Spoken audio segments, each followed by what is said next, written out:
Muy buenas noches a todos los presentes. Quiero darles la bienvenida al tercer taller de investigación aplicada de la gestión 2025. El día de hoy tenemos la presentación de la investigación titulada Aproximación del impacto del programa de saneamiento de tierras en Bolivia, POL 1113.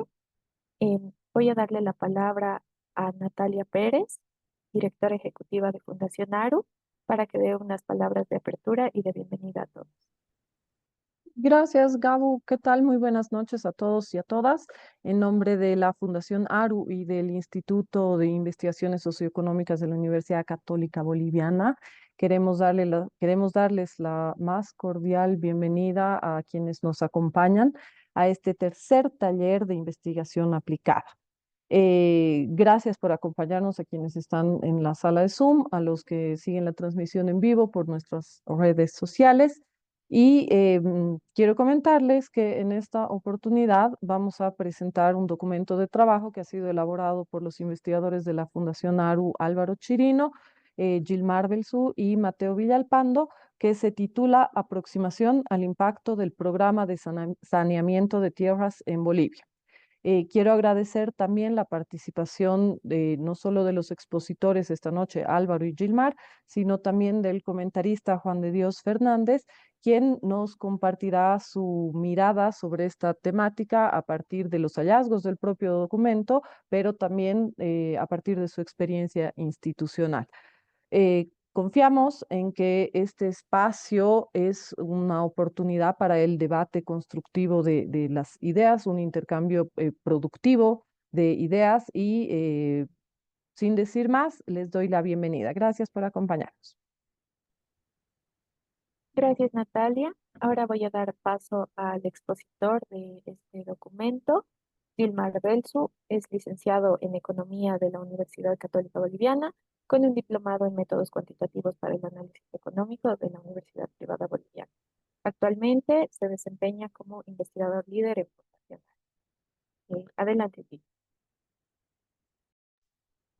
Súper, súper, muchas gracias, Gabriela. Voy a empezar a compartir mi pantalla. Por favor, voy a buscar la confirmación para ver si se ve la presentación y si se me escucha bien. Sí, se ve. Ok, muy bien. Muchas gracias, Gabu. Gabriela, vamos a estar presentando en dos partes este estudio. La primera parte, la introducción, los antecedentes, la metodología, las voy a presentar, lo va a presentar mi persona y después le vamos a dar lugar a Álvaro también que pueda presentar también los resultados principales, ¿no? Del estudio. Bueno, el estudio busca justamente aproximar el impacto, ¿no? Del programa de saneamiento de tierras en Bolivia, BO L1113, ¿no? Como antecedentes, primero queremos mencionar, ¿no? Que es justamente el programa, este programa BO L1113. Este programa es la es la segunda gran operación no a escala para el saneamiento y titulación de tierras en Bolivia, ejecutado por el INSA desde 2016 hasta su cierre aproximadamente en 2023, ¿no? El INSA fue el principal ejecutor, ¿no? Del programa. El financiamiento también, pero principal vino del BID, ¿no? El objetivo general del programa fue consolidar la seguridad jurídica sobre la propiedad agraria rural, lo cual es clave para que los productores puedan invertir, acceder a servicios y desarrollarse con estabilidad, ¿no? Nuestra hipótesis es que la titulación genera confianza y eso incentiva inversión, productividad e ingresos, ¿no? Mayores ingresos. El programa tuvo tres pilares fundamentales, ¿no? Primero, el saneamiento y titulación en campo. Segundo, el fortalecimiento institucional del INSA para garantizar sostenibilidad.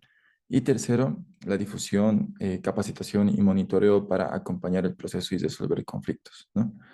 Este enfoque integral busca no solo entregar títulos, ¿no? Sino consolidar capacidades institucionales y sociales, ¿no? También es bueno mencionar, ¿no?, que este programa intervino directamente en millones de hectáreas y fue clave, ¿no?, para cesar este proceso histórico de regularización de tierras en Bolivia, ¿no? Por eso es importante evaluar si los resultados esperados realmente se alcanzaron, ¿no?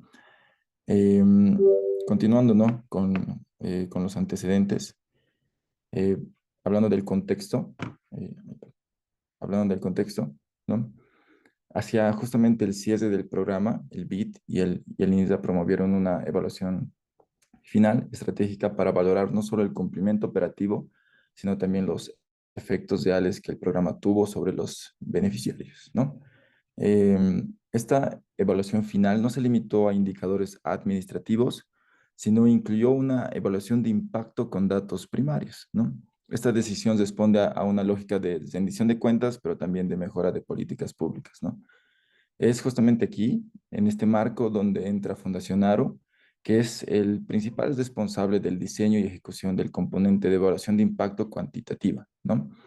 Es decir, de la parte de estudio que busca medir si el programa realmente mejoró la inversión, producción e ingreso de los hogares beneficiarios, ¿no? El propósito principal del estudio es que fue generar evidencia empírica sólida que sirva para orientar decisiones futuras sobre políticas de tierra y desarrollo rural, ¿no? No solo en Bolivia, sino como tal vez un insumo para organismos de la región, ¿no? Este tipo de evaluaciones no permiten aprender tanto del pasado para diseñar mejores intervenciones futuras, ¿no? Y aporta justamente a la agenda de políticas basadas en evidencia, ¿no? Em, Como objetivo, este documento, ¿no?, Eh, tiene el estimar si este programa, ¿no?, BOL L1113, generó mejoras económicas en los hogares rurales beneficiarios, ¿no? Y se han seleccionado 3 indicadores económicos que permiten capturar distintos niveles de resultado e impacto, ¿no?, alineados con justamente la teoría de cambio del programa que vamos a mostrar un poco más adelante, ¿no? El primer indicador, nuestra primera variable de resultado es justamente el valor de la inversión productiva, ¿no? Este indicador mide el valor de la maquinaria, herramientas y equipos adquiridos por los productores agropecuarios, ¿no? Y es un primer efecto esperado si el título genera confianza, ¿no? Nuestra hipótesis es que si hay más confianza, la familia está más dispuesta a invertir, ¿no? Este indicador es más inmediato y es más sensible a corto plazo, ¿no? Como segundo indicador tenemos el ingreso neto total del hogar, ¿no?, que es más un indicador de impacto. Aquí se observa, ¿no?, cómo si la titulación se traduce en una mejora real del bienestar económico familiar, descontando costos de producción, ¿no? Y tal vez más relevante a nivel de política pública, ¿no? Por otro lado por último está el valor bruto de la producción agropecuaria, que es también un indicador de impacto. Este indicador refleja la productividad total generada por la unidad productiva por hectárea, ¿no? Nos muestra si hay un aumento en la capacidad de generar valor con los recursos existentes, ¿no? Estos 3 indicadores nos permiten tener una visión integral, desde decisiones inmediatas de inversión hasta mejoras en la productividad y el ingreso familiar. Juntos nos ayudan a responder si la titulación realmente transforma la economía rural, ¿no? En nuestra revisión de literatura, eh, hemos podido identificar, ¿no?, cómo se han comportado esta relación entre la titulación y estos resultados económicos que hemos mencionado, ¿no?, en otros países, ¿no? Como vemos en la tabla, hay diferentes estudios internacionales, ¿no?, que muestran resultados positivos. Por ejemplo, ¿no?, para Tailandia y Nicaragua, en este caso FEDER y Deininger, muestran que la titulación tuvo un efecto en inversión agropecuaria en contextos con mercados funcionales y sistemas legales relativamente estables, ¿no? En Argentina, Galliani, ¿no?, encuentra que la titulación redujo la pobreza al facilitar la inversión en vivienda y servicios básicos en asentamientos urbanos regulares, ¿no? En Perú, ¿no?, el estudio de Nakasone muestra un impacto positivo en productividad, especialmente cuando la titulación va acompañada de acceso a mercados. Igual queríamos resaltar el estudio de Tanzania, ¿no? Aquí García no encuentra impactos significativos, lo que evidencia, ¿no? Que la titulación por sí sola no siempre es suficiente, sino quizás se puede explicar por debilidades institucionales y falta de acceso, ¿no? A servicios complementarios, ¿no? Toda la literatura sugiere que los impactos positivos se concretan cuando la titulación se integra con políticas, por ejemplo, acceso a créditos, asistencia técnica, seguridad jurídica operativa, ¿no? Este conjunto de estudios nos ayudó a delimitar nuestros propios indicadores de impacto en Bolivia y entender, ¿no? Qué factores pueden condicionar su efectividad, ¿no? Justamente con esta división llegamos a nuestra teoría del cambio, ¿no? Esta teoría del cambio es la que hemos manejado en el estudio y resume, ¿no? Los mecanismos esperados a través de los cuales el programa de saneamiento y titulación de tierras busca mejorar la calidad de vida de las familias rurales, ¿no? Como input inicial tenemos el punto de partida es el saneamiento, ¿no? De todas las parcelas que pertenecen a la unidad productiva agropecuaria. Eh, Después, como resultados esperados en el corto plazo, se espera, ¿no? Que el título permita reducir los costos de transacción de tierras, mejorar la percepción de seguridad jurídica y facilitar, ¿no? La monetización del valor de la tierra, ¿no? También lo hemos visto en los estudios de Tailandia y Nicaragua, ¿no? Esta etapa se asocia con aumentos en la inversión productiva inicial, ¿no? Luego, en el mediano plazo, el objetivo es que los mercados de tierras funcionen mejor, haya más transacciones formales y se incremente la inversión en cultivos o infraestructura productiva, ¿no? Esto justamente lo hemos observado en el caso del estudio de Perú, donde la titulación facilitó el acceso al mercado y aumentó la productividad, ¿no? También posteriormente tenemos los resultados a largo plazo, que son 5 o más años, ¿no? Se espera, ¿no? Que haya un mayor empleo, un mayor capital humano, una mayor acumulación de capital humano y una mejor utilización de la tierra y seguridad alimentaria, ¿no? Y por último tenemos este impacto esperado, ¿no? Que es que todo este encadenamiento debería derivar en mayores ingresos familiares y reducción de la pobreza rural, ¿no? Que es justamente este impacto último esperado del programa, ¿no? Y bueno, antes de darle la palabra a Álvaro, voy a mencionar algunos alcances y limitaciones del estudio, ¿no? Primero, los supuestos de la teoría del cambio que les acabamos de mostrar. Esta teoría del cambio del programa asume tres condiciones clave, ¿no? Para que los efectos esperados ocurran, ¿no? Estas no siempre se cumplen de forma automática y pueden estar condicionadas a los resultados, ¿no? El primer supuesto es que existe seguridad de tener, ¿no? En otras palabras, ¿no? Aunque el título esté entregado, si los beneficiarios no lo perciben como válido o protegido, pueden no invertir, ¿no? En segundo lugar está la confianza en el sistema de gobernanza, ¿no? Si hay conflictos no resueltos o debilidad institucional, se pueden limitar los beneficios esperados, ¿no? Y por último está este poder de negociación de mujeres y grupos vulnerables, ¿no?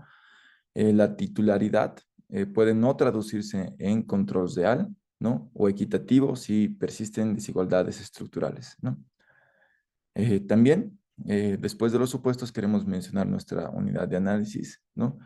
Que aquí son las unidades productivas familiares, ¿no? Entendidas como los hogares rurales que poseen y trabajan la tierra, ¿no? Este enfoque permite capturar decisiones económicas reales a nivel familiar, como inversión, producción e ingresos, ¿no? También, nuevamente, aquí están nuestros indicadores de impacto seleccionados, que son justamente la inversión productiva, el valor de producción agropecuaria anual, ¿no? Y el ingreso neto per cápita anual, ¿no? Muy bien. Voy a dar lugar a Álvaro. Ok, Gracias, Gilmer. Voy a presentar a nuestro segundo expositor, Álvaro Chirino. Él es licenciado en Estadística y Magíster 3, promotor de la alfabetización estadística, la cultura del dato y la evidencia. Actualmente es docente universitario e investigador senior en Fundación.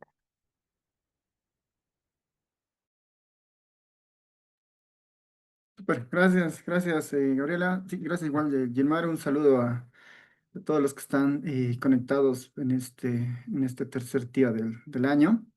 Bueno, como comentaba Gilmar, eh, este documento de investigación nace, ¿no? Como el resultado de un trabajo conjunto que se hizo para un estudio del BID, justamente para evaluar el alcance de de las diferentes metas, objetivos que tuvo el programa BOL 1113, ¿no?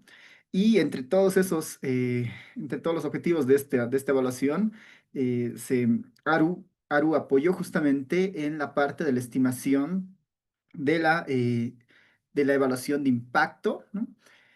Sin embargo, ahí hay que notar, ¿no? Y por eso también el nombre del documento, que es una aproximación a la evaluación de impacto, siendo que dada la información disponible, dada un poco la revisión de literatura y un poco parte del contexto vinculado a esta temática, ¿no? Creemos que es un primer acercamiento a este tipo de mediciones, puesto que, como van a ver seguramente en recomendaciones hacia el final, es muy importante implementar, ¿no? Un sistema de monitoreo que trate de evaluar los alcances que tiene este tipo de políticas, ¿no? En el fondo, y ya entrando un poco al seguimiento de la metodología, como el objetivo es medir el efecto de una política, que en este caso es un proyecto que implementó el INRA, vinculado a la titulación de tierras. Entonces, partimos justamente de eh, plantear una metodología que permita la medición de este efecto, ¿no? Desde una mirada concreta y metodológica, nuestra aproximación inicial ha sido utilizar un método de emparejamiento, ¿no? Siendo que es el método que se adapta a la información disponible, ¿no? Si bien es cierto, hay muchos métodos de evaluación de impacto que se podrían utilizar en general para hacer evaluaciones. Mucho de esto depende del tratamiento, depende de la intervención, depende de la data disponible y en este caso, este método es el que más se ajustaba a la información disponible, ¿no? Por un lado. Este método, metodología de emparejamiento, que es una de las varias técnicas que hay dentro de la evaluación de impacto, plantea emular lo que hace un diseño experimental, ¿no? Un diseño experimental es una metodología básica y de las más puras para medir el impacto o el efecto de alguna intervención en particular y parte de generar grupos estadísticamente iguales a partir de un proceso de selección aleatoria, ¿no? A partir de un proceso de división aleatoria. El método de emparejamiento es un método que en realidad, dado que no se puede hacer esta selección aleatoria que exige un experimento, trata de emular para las unidades de análisis beneficiadas, que en este caso para nosotros son las unidades productivas familiares, trata de emular y encontrar una unidad de comparación, ¿no? Una unidad de comparación que sea lo más parecida posible a esta unidad de intervención, ¿no? Ahí en nuestro diagrama vemos un poco la ilustración de este método de emparejamiento, ¿no? Pensando que tenemos patos del programa, ¿no? Patos intervenidos. Lo que queremos encontrar es posibles patos de comparación, ¿no? La idea de que tratamos de buscar a los más similares, pero que no han sido beneficiados, en este caso por la titulación, ¿no? Ese es un poco el objetivo central del método de emparejamiento, tratando de garantizar que cada unidad tratada tiene su contrafactual o su unidad de comparación, ¿no? Tiene este clon que se parece mucho en algunas características, ¿no? Ese es el principio básico del emparejamiento y este principio lo que establece es que el efecto al final que se captura va a ser la diferencia de estas unidades emparejadas, ¿no? La diferencia de estas unidades emparejadas. Si vamos viendo un poco las características del método en general, de este método de emparejamiento, tiene varios supuestos en general, ¿no? trata de emular un experimento aleatorio con la construcción de este grupo de control. Este grupo de control se lo construye ex post, ¿no? Este método de emparejamiento es un método que se utiliza cuando el programa ya ha ocurrido, ¿no? Y en este caso, el programa BOL 1113 ocurre en realidad ya en el periodo 2016-2023, ¿no? Es algo que ya ha ocurrido, entonces este método justamente se ajusta, ¿no? A esta etapa ex post de la intervención, ¿no? Obviamente un requisito es que se necesite información de dos muestras diferentes, un grupo de tratados y un grupo de no tratados, ¿no? Beneficiarios, no beneficiarios, ¿no? El grupo de tratamiento con el de comparación. Lo que busca justamente es emparejar estas unidades basadas en características observables. Eh, un requisito o una condición de esto es que, bueno, para que estas unidades sean comparables, tienen que ser lo más parecidas posibles. Lo más parecidas posibles ¿en qué? Eventualmente en variables o en características observables que se midan. Y el gran supuesto, que es un supuesto un poco fuerte y va justamente la crítica a este tipo de métodos, es que también supone que las características no observables se igualan al momento de igualar las características observables. Eso es un poco complejo, digamos, de verificar eventualmente, ¿no? Eso es un supuesto de este modelo, pero dadas las características y la data disponible, es uno de los enfoques más aproximados, ¿no? En la misma línea, ¿cómo se unen estos individuos? Lo que se hace es, se crea un score de propensión, ¿no? Se crea como una especie de índice de 0 a 1, si quieren, con una probabilidad. Este score de propensión en realidad es una medida que te dice cuán parecido es una unidad de comparación con una unidad tratada basada en las características observables, ¿no? Este score de comparación nos sirve mucho para identificar cuánto se parece una unidad, ¿no? Una UPF en este caso, una unidad productiva familiar, a otra UPF. Mientras más cercanos sean estos valores, ¿no? Entonces podemos pensar que es una unidad de comparación muy parecida a la de tratamiento, ¿no? Este score se calcula de manera general para todas las unidades, tanto del grupo de tratamiento como el grupo de control. Este score de propensión se calcula con la información de las variables observables que se identifiquen. Una característica para la elección de estas variables es que estas debieran estar conectadas necesariamente un poco a las características intrínsecas de los individuos y no necesariamente vinculadas al tratamiento como tal o alguna variable de resultado, ¿no? Normalmente son variables un poco más estructurales, ¿no? Que garanticen que los grupos o que lo que se está uniendo son unidades muy parecidas, ¿no? Eso en cuanto a las características del modelo, ¿no?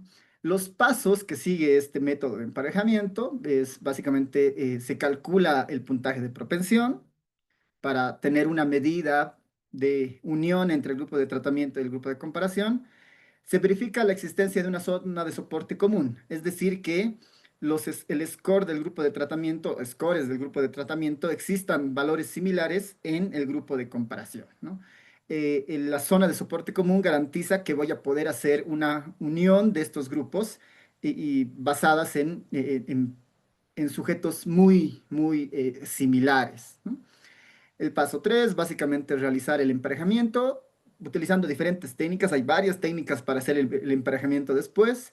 Y una vez hecho el emparejamiento, lo único que se hace es calcular el efecto haciendo la diferencia de las unidades emparejadas. Y hay algunas alternativas más bueno, complementarias que permiten medir este efecto incluyendo otras variables, ¿no? Como correr un modelo de regresión, pero sobre este grupo emparejado, ¿no? Eso en cuanto a los pasos. Después, dentro de estas técnicas de emparejamiento, que son las diferentes alternativas para asignar una unidad de comparación a una unidad de tratamiento, existen muchas técnicas. La más común es esta del vecino más cercano, ¿no? Donde se puede donde se puede hacer varias asignaciones. Una característica es, por ejemplo, volviendo al ejemplo de los patos, para un pato puedo conseguir un solo pato de comparación. Ese es un emparejamiento 1 a 1, digamos, ¿no? Hay emparejamientos que plantean la idea de tener más unidades de comparación. Es decir, para un pato tratado, generamos 3 patos no tratados como sus candidatos a contrafactuales. La variación de estas características en realidad lo que hacen es un poco reforzar o buscar robustez de la estimación, ¿no? Porque a veces si solamente se toma un emparejamiento de 1 a 1, puede haber un efecto así muy casual, ¿no? De la pareja que se está asignando y esto puede de alguna manera amenazar un poco la robustez del método como tal, ¿no? Adicionalmente existen otras estrategias como esta, la del caliper, que dice, bueno, si bien es cierto, se van a unir los scores más parecidos. ¿Qué tal si la diferencia de estos scores es muy grande y aún así es, digamos, como el contrafactual más parecido, ¿no? Es decir, yo tengo una unidad tratada con un score de 0,3 y el más cercano es alguien en el grupo de control que tiene un score de 0,6, ¿no? Casi el doble, ¿no? Entonces, por ahí, ese es el más cercano, pero dada la distancia de los scores, no es una unidad tan buena. El caliper lo que establece es un rango, ¿no? Es un rango de tolerancia para exigir un poco que este emparejamiento garantice que realmente los scores se parecen mucho. Y eventualmente cuando se utiliza este tipo de emparejamiento, lo que eventualmente va a pasar es que algunas unidades tratadas y algunas unidades no tratadas no van a tener una pareja y se van a aislar de la comparación, ¿no? Porque no hay un contrafactual válido con un score cercano. Después tenemos ahí algunas características más, tal vez solamente comentar esta tercera más, porque son en realidad una combinación de estas las que nosotros utilizamos para el método. La estratificación e intervalo, lo que dice es, bueno, no solamente se debe hacer el match, digamos, esta unión, este emparejamiento, solo basado en los scores, ¿no? Deberíamos tener algún criterio un poco más duro para hacer esta comparación, ¿no? En este caso, por ejemplo, ¿qué tal si el score de una unidad de tarija de tratamiento se parece al score de una unidad que esté en Pando, ¿no? No parece correcto, ¿no? Hacer una comparación habiendo esa característica tan básica como la localización, ¿no? Departamental de estas unidades y convertirlas en sus unidades de tratamiento y control, ¿no? Este de estratificación dice, bueno, garanticemos que exista una especie de match exacto en alguna región, ¿no? Voy a garantizar que se unan sí o sí unidades de tratamiento y control que sean del mismo tamaño, ¿no? Que tengan la misma superficie de tierra, por decir, ¿no? Que vengan de la misma región, ¿no? Entonces, este tercer enfoque tiene justamente esa lógica de garantizar algunas características para eh, forzar de alguna manera que el grupo tratamiento y control pertenezcan a un contexto mucho más específico y similar, ¿no? Eso en cuanto a las técnicas de emparejamiento y bueno, ya entrando a lo que hemos hecho a partir de la información, vamos a ver esto de los datos, las variables y algunas características del emparejamiento. En términos de la información utilizada, y ahí como un comentario aparte, no hay muchas encuestas, bueno, en realidad no hay encuestas con información publicada y que se pueda trabajar e identificar a las unidades productivas familiares que tienen un título de tierra como tal, ¿no? En las encuestas hogares no se incluye eso, en las encuestas agropecuarias, si bien es cierto, en el cuestionario se lo mide, en la encuesta que es pública no existe esa variable tan directa como para evaluar las características de la titulación sobre esas unidades. Entonces, eso en realidad ha sido un primer desafío para este programa, para el BOL 1113, porque ¿cómo evaluamos el efecto si es que no hay un dato disponible? Entonces, ahí el 2023, el INRA, igual junto con el BID, lo que impulsaron es hacer una encuesta de línea base en realidad, ¿no? Porque es una encuesta de seguimiento, una encuesta en el marco del programa, una encuesta de línea base la llamaron, ¿no? La encuesta de línea base para la evaluación de impacto de este programa, que justamente tenía el objetivo de recolectar información para estimar el impacto, ¿no? El objetivo era recolectar esa información ese año y eventualmente años más tarde recolectar otra ronda de esa encuesta y poder hacer una medición del efecto con otras estrategias. Esta encuesta la hizo la Fundación ARU con la unidad de datos entre abril y junio del 2023. Es una encuesta bien orientada justamente a la parte de titulación, pero tiene un fuerte componente vinculadas a las características del hogar y las características de la unidad productiva familiar, y además tiene un componente vinculado a las comunidades, ¿no? Es una encuesta relativamente compleja, tiene 8 secciones, aborda muchos temas vinculados a la UPF. Ha tenido un alcance, una muestra total de 2.283 unidades productivas familiares y se ha realizado en 255 comunidades. Como comentario, la temática, eventualmente lo que exploraba es el comportamiento del año agrícola de abril 2022 a marzo 2023, sobre las diferentes medidas, entre ellas los indicadores de resultado que justamente se evalúan en este documento. Esta encuesta es una encuesta representativa a nivel nacional, y algo interesante de esto es que esta encuesta, al ser de carácter nacional, eh, tuvo un enfoque muy fuerte orientado a las unidades no tratadas, ¿no? A las unidades no tratadas que están principalmente centradas en el Departamento de La Paz. Ahí seguramente el comentarista va a dar más, nos va a dar un poco más de comentarios al respecto, pero la gran parte de la muestra está concentrada en unidades, en espacios geográficos que aún no han sido titulados, ¿no? Con la idea justamente de que esta encuesta se pueda hacer dentro de unos años y podamos tener un poco el efecto, ¿no? Antes y después, y calibrar, digamos, con alguna otra metodología este efecto, ¿no? Sin embargo, la data generada nos permite hacer una primera aproximación del efecto, ¿no? Ya que corresponde un poco, o sea, corresponde en realidad al tiempo del programa, y tiene una cobertura de alcance nacional, ¿no? Entonces, eso en cuanto a los datos. Y ya con eso podemos empezar a definir las características de nuestros elementos vinculados a la evaluación de impacto. El primero es definir bien a nuestra unidad de análisis y a qué le vamos a llamar la intervención o el tratamiento, ¿no? La unidad de análisis como tal es la UPF, como lo comentaba Gilmar dentro de los alcances y las limitaciones.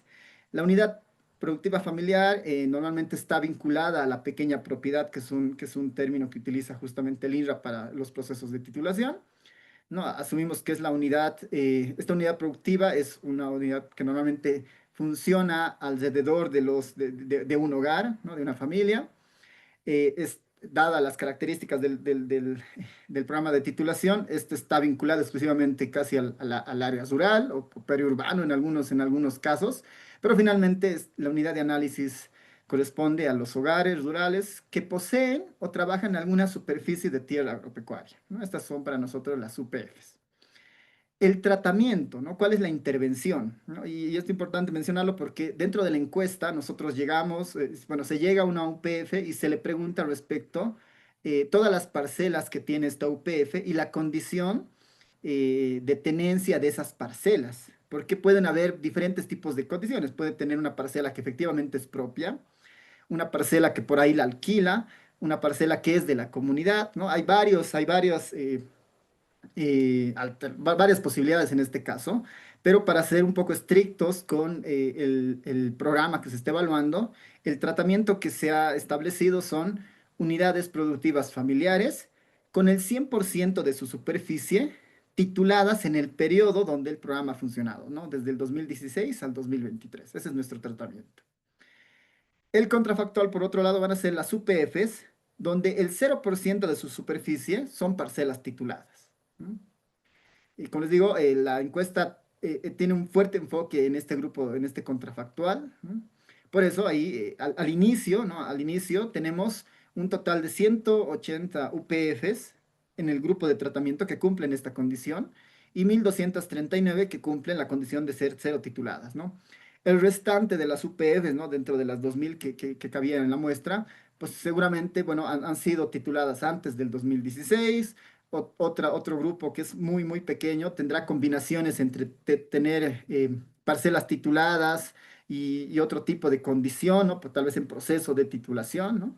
Pero las unidades que coinciden con nuestra definición son 180 en el grupo de tratamiento y 1.239 en el grupo de control, ¿no? Esto representa de alguna manera un primer desafío porque tenemos un grupo de tratamiento relativamente pequeño, ¿no?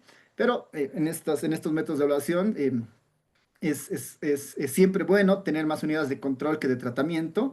Sin embargo, la gran amenaza de esto es que al tener relativamente pequeñas unidades de tratamiento, digamos un grupo reducido, por ahí es mucho más complicado detectar efectos, ¿no? Porque un efecto se puede detectar con mayor certeza en la medida que se tiene más información o más muestra que permita de alguna manera la estabilización de la varianza para generar o identificar el efecto correspondiente, ¿no?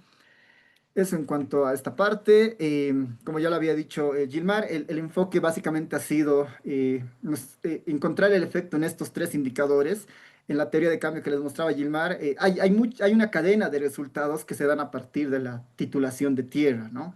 El solo hecho, ¿no? Hay documentos que mencionan que el solo hecho de la expectativa de tener eh, la idea de propiedad puede conducir justamente a acciones dentro de la UPF para promocionar, para mejorar ciertos procesos, ¿no? Ahora, este proceso es bien interesante vinculado a estos tres indicadores, porque, bueno, la idea es que si la UPF tiene propiedad de su tierra, un supuesto es, bueno, seguramente va a empezar a mejorar la inversión productiva, ¿no? La inversión con justamente por ahí va a comprar más maquinaria, más equipos, ¿no? Eso es como que el primer supuesto que podría activarse con la titulación, ¿no? Ahí está el valor de inversión productiva. Eh, una vez que invierte en su unidad productiva, eventualmente eso debiera reflejarse en el valor bruto de producción, ¿no? En la producción que va generando la UPF en el año agrícola correspondiente, ¿no? El valor bruto de producción en nuestro caso está medido como la suma del valor de producción agrícola y el pecuario, ¿no? Y eventualmente, si hay mejoras en el valor bruto de producción, no hay mejoras en la productividad eventualmente de la UPF, eso debería generar rebalses a nivel de su hogar, ¿no? Por ende, debería haber alguna mejora vinculada al ingreso que tiene el hogar, que percibe el hogar, ¿no? Estos tres indicadores han sido construidos con este detalle a partir de los datos de la encuesta, ¿no? La encuesta permite construir estas medidas.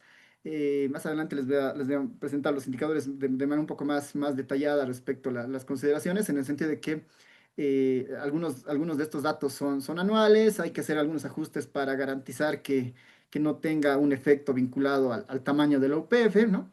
Pero en general se explora el efecto dentro de estas tres variables de resultado. Ahora, sí ha habido un, eh, un desafío que también se menciona en el documento de investigación y que acompaña muchas veces a estas encuestas dentro del sector agropecuario, ¿no? Por muchas razones, ¿no? Vinculadas a temática, por ahí errores de medición, ¿no? Es un poco difícil homogenizar los criterios para construir estos indicadores y muchas veces existen muchos datos atípicos que se van presentando en las bases de datos, ¿no? En particular en esta base de datos sí existía mucho ruido, ¿no? En algunas variables en particular que eh, representaban finalmente valores atípicos dentro de la base de datos, ¿no? Esta encuesta que se hizo el 2023 tiene una característica muy particular que esta encuesta fue recabada por el personal del INRA en su momento, ¿no? Fue supervisada por el equipo de Fundación ARU en temas de temática, ¿no? Entonces, una encuesta agropecuaria en sí misma es un proceso muy complejo y por ende puede tener ciertos problemas al momento de empezar a generar indicadores, ¿no? Y eso es algo que con lo que nos topamos al momento de hacer la evaluación, que se identificaron varios valores atípicos en estas variables clave, digamos, ¿no? Es como, y bueno, esto, como les comento, es un problema que muchas veces parte, ¿no? Eh, por ahí de problemas al momento de la respuesta del informante, ¿no? Por ahí parte de la forma en la que el encuestador pregunta, ¿no? En el sentido de que muchas veces no se dimensiona de una manera correcta, ¿no? Con las unidades, ¿no? Convencionales, digamos, que se utilizan para este tipo de medidas. y generan estos resultados, ¿no? Entonces, ¿cuál ha sido el tratamiento de los valores atípicos? Bueno, se ha creado un componente principal, ¿no? Para identificar comportamientos atípicos multivariantes, ¿no? Y se ha utilizado tres variables, las tres variables de resultado, para identificar si dentro de estas tres variables de resultado existen observaciones atípicas, ¿no? Con este componente principal, ¿no? Que es una técnica básicamente de agregación de variables, se identifican que efectivamente hay valores atípicos y se decide, ¿no? Eliminar algunos casos. Se decide eliminar el primer presentil, el primer presentil que está ubicado en la cola izquierda, y se decide eliminar el último decil, ¿no? El problema más fuerte vinculado a datos atípicos se concentraba principalmente en la cola derecha, ¿no? En la cola derecha. Y también, ¿no? A nivel de algunas características, por ejemplo, de las variables de resultado, se han eliminado observaciones por encima del percentil 87 de las variables de resultado. Y la elección en realidad de estos criterios de corte han estado basados en dos principios. Uno, minimizar la pérdida de información y estabilizar la distribución de las variables de resultado, ¿no? Porque sin esta limpieza, ¿no? Sin esta limpieza, teníamos un dataset muy sucio, ¿no? Eso en términos de muestra ha representado trabajar con 136 UPFs para el grupo de tratamiento y 809 para el grupo de control, ¿no? Eventualmente el mayor recorte que ha existido ha sido dentro del grupo de control. Para ver cuál ha sido ese efecto y que vean que sí había había este problema justamente de la distribución. Esta gráfica lo que muestra es la distribución original del primer componente que utiliza estas tres variables de resultado y la distribución de este primer componente ya haciendo justamente el criterio de depuración, ¿no? Eliminando el primer percentil y el último decil. Como ven, hay una estabilización de la distribución, ¿no? Esa es una primera característica. La siguiente variable lo que nos muestra es, sí, la siguiente lámina, eso, ¿no? Esta ha sido un poco más compleja de ver, pero aquí en la escala pueden un poco visibilizar que sí hay una ganancia, ¿no? Esta variable de inversión productiva realmente ha sido muy volátil y en realidad es por la presencia de alguna UPF, digamos, que por decir, ¿no? Ha comprado un tractor, ¿no? Entonces, ese valor hace explotar mucho de estos elementos. Se lo decide eventualmente eliminar porque solo la presencia de ese valor puede afectar de forma dramática la evaluación, digamos, ¿no? Entonces se conserva, digamos, valores ya más próximos en temas de inversión vinculadas a el grupo de tratamiento y el grupo de control, ¿no? Ahí en el eje se puede ver un poco que se ha suavizado, tal vez no de la mejor forma, pero ese es un poco el resultado para esta variable de inversión productiva. En el siguiente caso, para la variable de el valor bruto de producción, igual, ¿no? Habían casos muy fuertes en el grupo de control principalmente. Se lo suaviza con la idea de tener valores eventualmente muy similares y que la distribución se estabilice. Ahí, como ven en el diagrama de cajas, ya la distribución inicial se ha suavizado y bueno, finalmente ya para la última variable que es el ingreso neto, que es justo la siguiente lámina. Igual, ¿no? Ha habido una mejora de la distribución inicial con la base final. Eso en cuanto al tratamiento, bueno, esto es igual sobre la superficie del UPF, que igual había muchas veces algunos valores atípicos que se presentaban y se ha hecho este tratamiento para garantizar que el emparejamiento se haga con las mejores condiciones, ¿no? Sobre una situación más estándar, ¿no? Ya, entonces una vez que se ha hecho este proceso de limpieza y tenemos una base de datos depurada, lo que se hace es ya buscar las parejas, ¿no? Empezar a hacer el proceso de emparejamiento. Para el emparejamiento se han tomado dos alternativas o dos métodos. Uno, se ha hecho un emparejamiento uno a uno, ¿no? Uno a uno con un pareo exacto. El pareo exacto lo que garantiza es que estas unidades uno a uno se emparejen a nivel de región, que en realidad hemos definido tres grandes regiones: altiplano, valle y llano, y también se emparejen con base en la superficie de la UPA, ¿no? Para garantizar que por ahí dos unidades tengan un score muy parecido, pero tengan superficies diferentes. Eso no tiene mucho sentido, ¿no? Debieran empalmarse unidades productivas con una superficie también eventualmente parecida.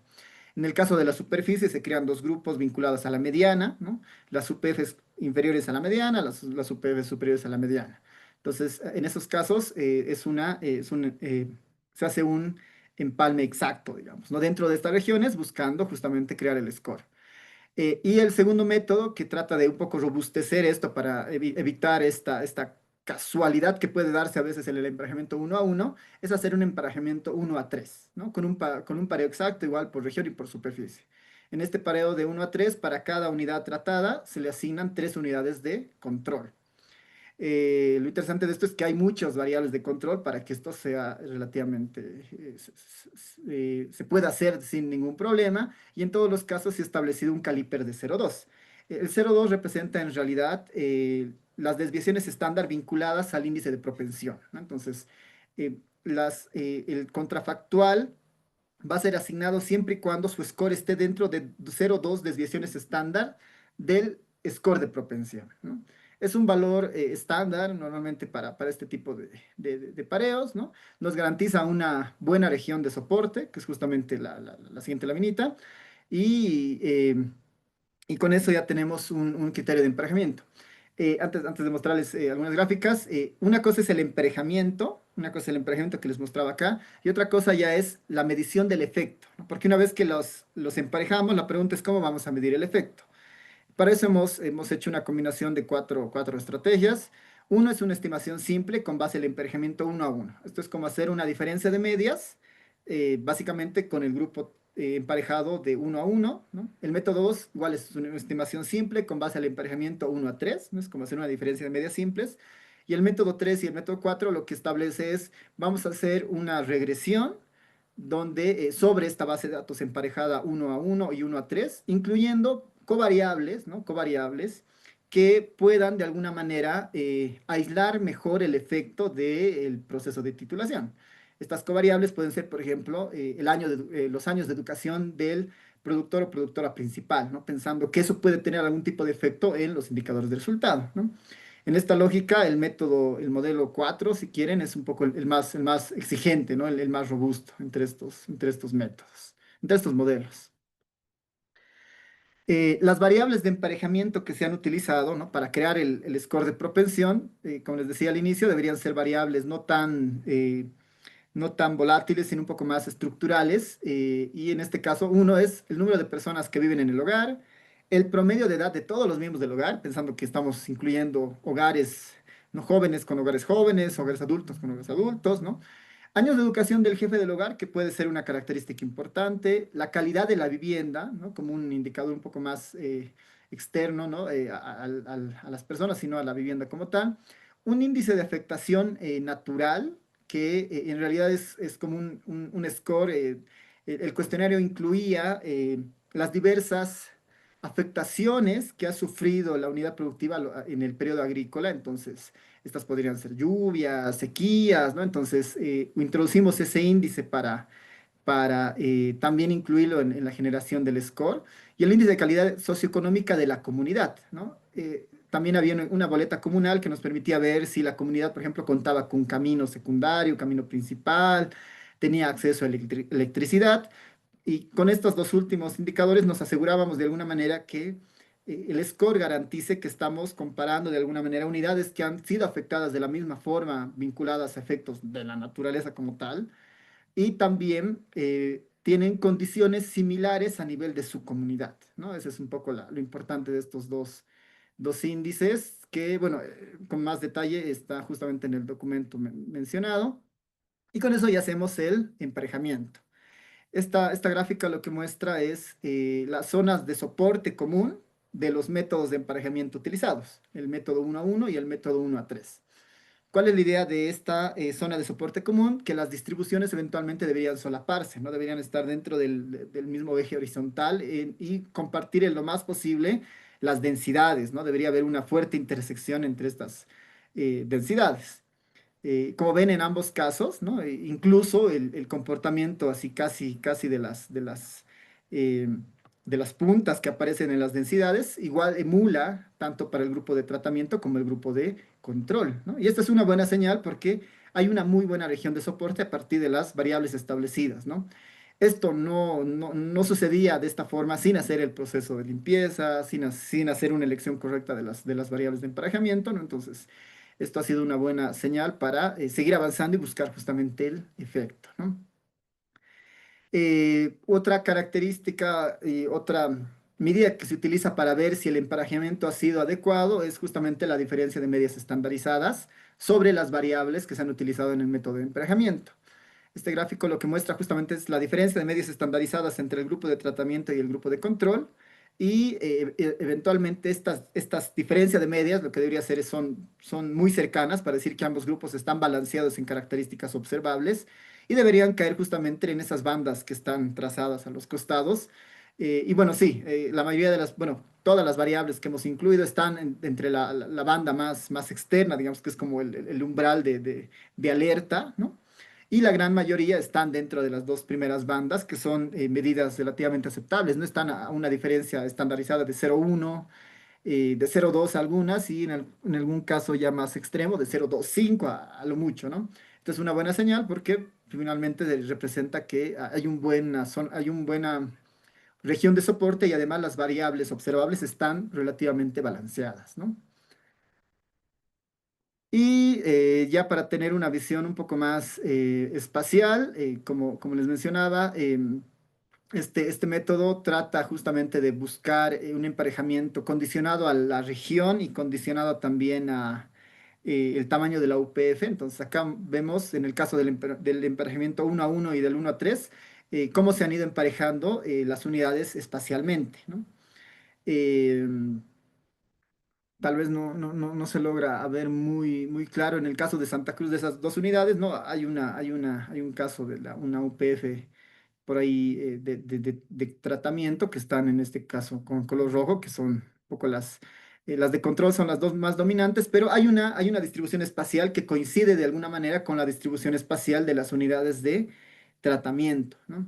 Ahora, noten que no aparecen muchas unidades en Beni, en Santa Cruz, y eso es un poco más vinculado a las características propias del programa, que seguramente el comentarista igual nos puede decir algo, es que el programa se ha concentrado fuertemente en ciertas regiones específicas, ¿no? Por eso igual las unidades de tratamiento tituladas en ese periodo están más concentradas en ciertos espacios, ¿no?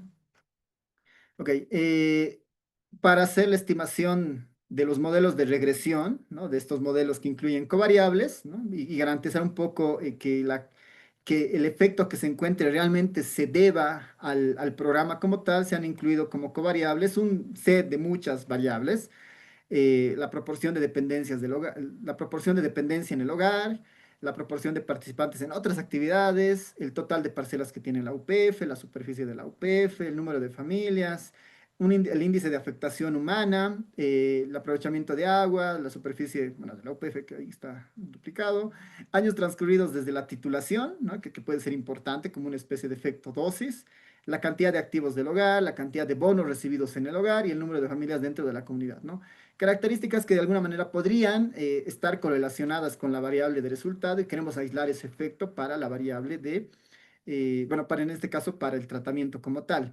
Como son muchas variables y queremos evitar cualquier efecto de colinealidad, lo que se hace es crear componentes principales con estas variables y utilizar los 5 primeros componentes para evitar cualquier proceso de colinealidad.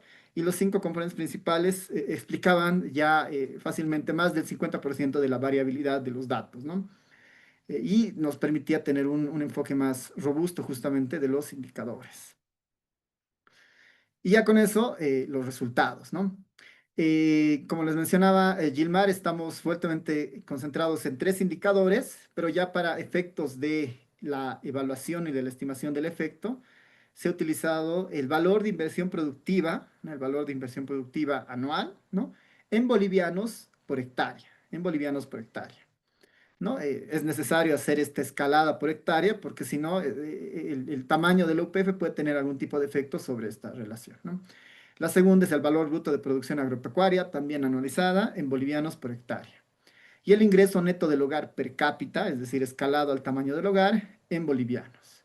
Y cada uno de estos tres indicadores se calcula a nivel de sus valores brutos en bolivianos, bueno, y también de sus valores en logaritmo, ¿no? Para tener un poco más de estabilidad y tener el efecto en términos porcentuales. Con eso tenemos nuestra tabla que resume el comportamiento de los 4 modelos de estimación y nuestros 6 indicadores, ¿no? La inversión productiva, el valor bruto de producción, el ingreso neto del hogar y sus respectivos logaritmos, ¿no? Esto lo hacemos justamente para identificar en qué situaciones se está detectando efecto y en qué no. Y muchas veces puede ser justamente por este efecto de no controlar algunos elementos.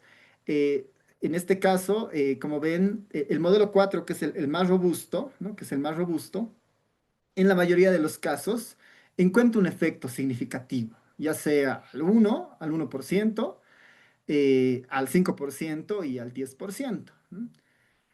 Hay una escalada. Noten que cuando hacemos el modelo justo, el modelo 1, es una estimación simple, ¿no? Que puede estar justamente condicionada por algunas características propias de la UPF que no se toman en cuenta. Entonces, la regresión trata justamente de corregir eso. ¿No? Igual, el modelo 1 a 3, que es utilizando eh, 3 unidades de comparación, igual encuentra un efecto, ¿no? Entonces, con eso un poco nos aseguramos de aislar esto, ¿no? Claramente ahí el mensaje de esta tabla en general es que un emparejamiento 1 a 1, incluyendo control por covariables, puede ser un poco más complejo por el tema del emparejamiento, que puede ser muy, muy casual, ¿no? Y el 1 a 3 de alguna manera permite entender y robustecer este resultado, y en todos los casos en el modelo 4 encontramos estos efectos, y son efectos significativos, ¿no? Y ya entrando a la interpretación de cada uno de ellos, por cada una de las variables que tenemos, la primera, que es el efecto sobre la inversión productiva, encontramos que existe un efecto al 10% para el valor en términos brutos, ¿no? Para el indicador de 156 bolivianos. Es decir, que una unidad tratada tiene o invierte 156 bolivianos adicionales que una unidad de comparación. ¿No? En términos porcentuales, esto representa aproximadamente el 15%. ¿No? Hay un 15% más de inversión productiva en unidades tratadas que en unidades no tratadas. Por lo tanto, podemos concluir que el proyecto BOL 113 ha logrado un efecto positivo sobre este indicador, ¿no? Que alcanza los 156 bolivianos. En el siguiente caso, que es justamente el valor bruto de producción, ¿no? Y ahí un poco viene la cadena, ¿no? Si se está invirtiendo eh, si se está haciendo inversión productiva, eventualmente eso tiene que tener algún tipo de efecto también en la producción, ¿no? Y eso es algo que también encontramos, ¿no? Hay un efecto de 2.508 bolivianos, significativo al 5%, sobre el valor bruto de producción anual, ¿no? Esto en términos porcentuales representa un 17.7%, es decir, que una unidad beneficiada con el proceso de titulación ha generado 2.500, en promedio, 2.508 bolivianos adicionales a lo que una unidad de comparación genera, ¿no? En este año agrícola en particular, ¿no? En el año agrícola de referencia. Y finalmente, para el ingreso neto del hogar, también tenemos un efecto un tanto menor en términos porcentuales, es del 8%, 8.6%, que representa un efecto de 513 bolivianos, significativo también al 5%. Y esto es importante porque es igual, es un efecto del ingreso neto del hogar, ¿no? Es un ingreso neto del hogar per cápita, es decir, para cada miembro del hogar se demuestra que, bueno, se aproxima este efecto de 513 bolivianos adicionales respecto al grupo de comparación, ¿no? Entonces se puede concluir que justamente el programa ha generado este efecto eh, del 8.6% sobre el ingreso neto del hogar, ¿no? Bueno, sí, eso en cuanto a los resultados. Voy a devolverle ahí a Gilmar un poco para que vaya cerrando igual a la presentación con las conclusiones principales de esto. Y bueno, eso, gracias. Súper. Gracias, Álvaro.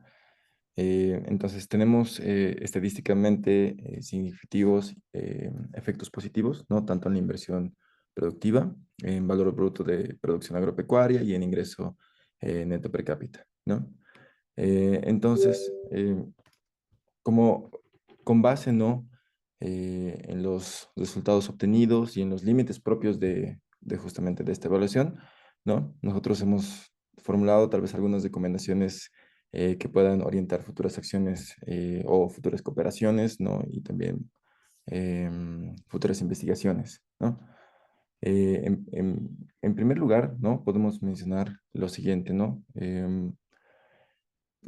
Afirmamos la importancia de continuar con procesos de titulación rural, ¿no? Especialmente en zonas que aún no han sido completamente saneadas o donde tal vez hay una mayor inseguridad jurídica, ¿no?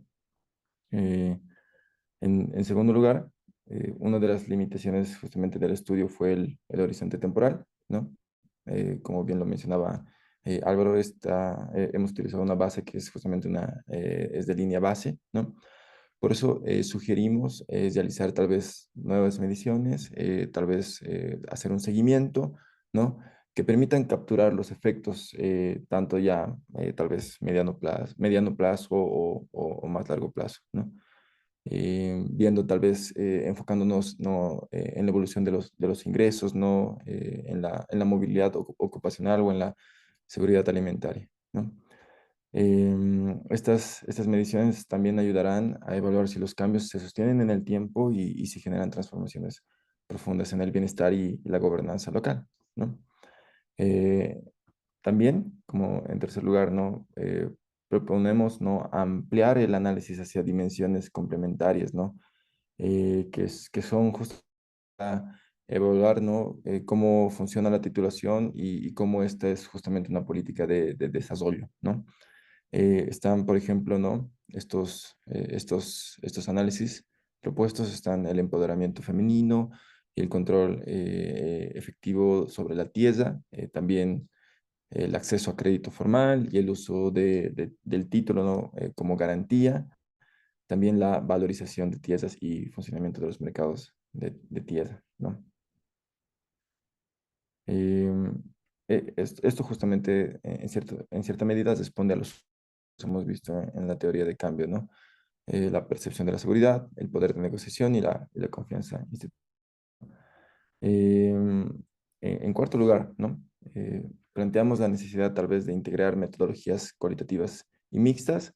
Esto permite tal vez entender no solo el qué del impacto, sino también el cómo y el por qué, ¿no?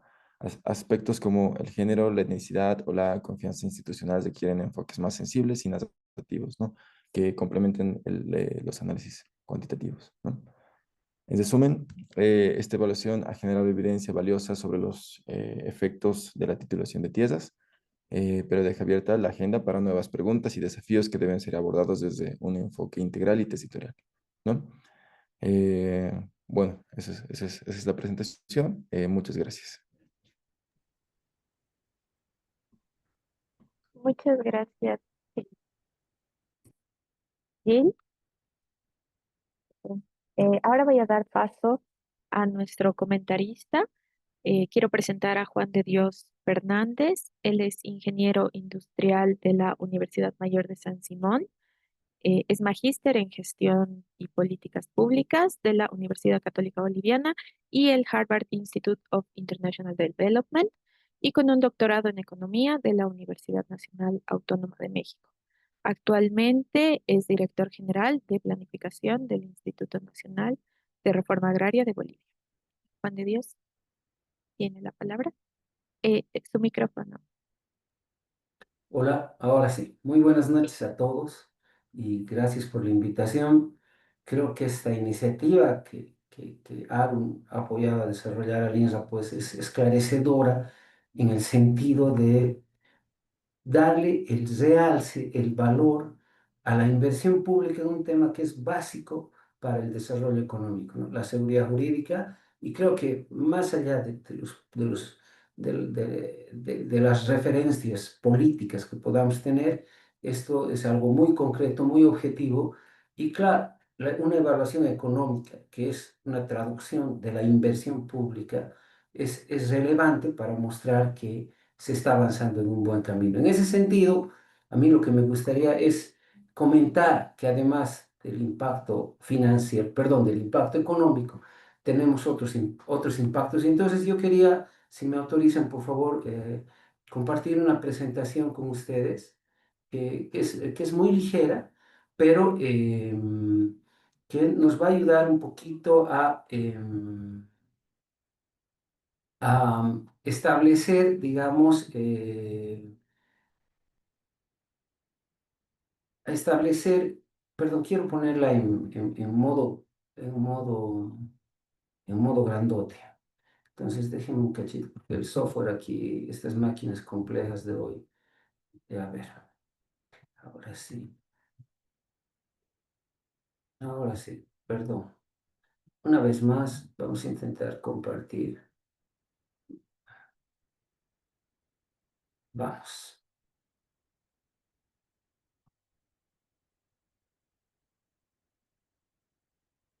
Listo. Ahora sí estamos, ¿no? Con todo. ¿Se ve bien la presentación? Sí, se ve bien.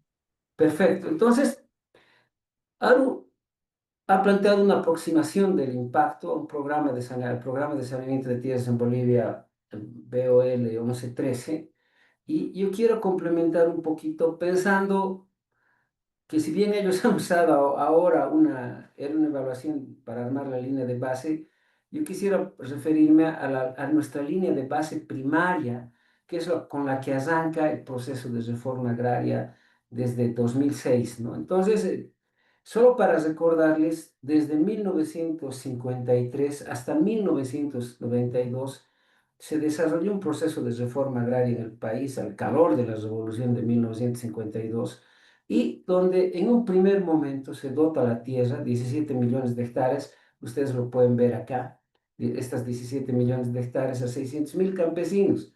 La reforma, por los cambios políticos, por los que fuera, va cambiando sus objetivos y termina distribuyendo 39 millones de hectáreas a 140.000 beneficiarios, ¿no?